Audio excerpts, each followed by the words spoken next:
Welcome back to Tyreek Talk. Today we're inside one of London's most dynamic cultural spaces, the Tate Modern, and this stop is part of my 30 days, 4 cities, European art tour, moving through cities that don't just show art but truly live and breathe it.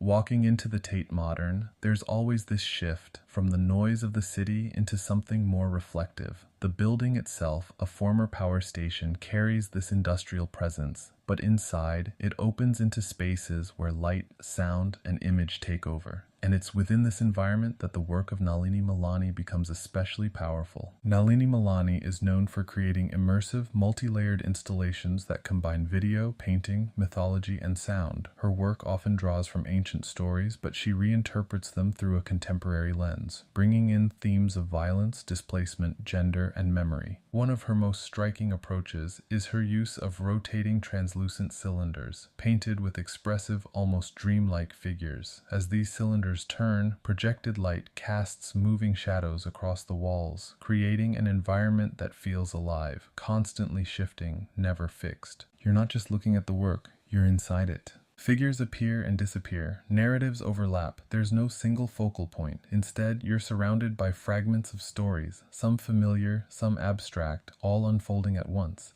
What's powerful about Malani's work is how she blends myth and reality. She draws from epic texts and historical narratives, but uses them to speak about present-day issues, particularly the experiences of women and the lasting impact of conflict and displacement. There's a sense of urgency in her work, but also a kind of poetic rhythm, the movement of the projections, the layering of sound, the way shadows drift across the space. It creates an atmosphere that feels both immersive and meditative. In a place like the Tate Modern, this becomes even more intense. The scale of the gallery allows the installation to expand outward, surrounding the viewer completely. You're no longer outside the artwork, you're moving through it, becoming part of its rhythm. And that experience changes how you engage with it. Instead of trying to understand everything, you begin to feel it. You let the images pass through you, the same way the shadows pass across the walls. Being here, experiencing Nalini Malani's work, you realize that storytelling doesn't have to be linear. It can be fragmented, layered, emotional, something you encounter rather than decode. And that's what makes this stop on the tour so memorable. As I continue this 30 days, 4 cities European art tour, moving through London, Berlin, Amsterdam, and Brussels, it's about more than just seeing exhibitions. It's about stepping into different ways of thinking, different ways of experiencing the world. And here at the Tate Modern, with Nalini Malani, you're reminded that art can surround you, challenge you, and stay with you, not as a single image, but as a feeling that continues long after you leave the space.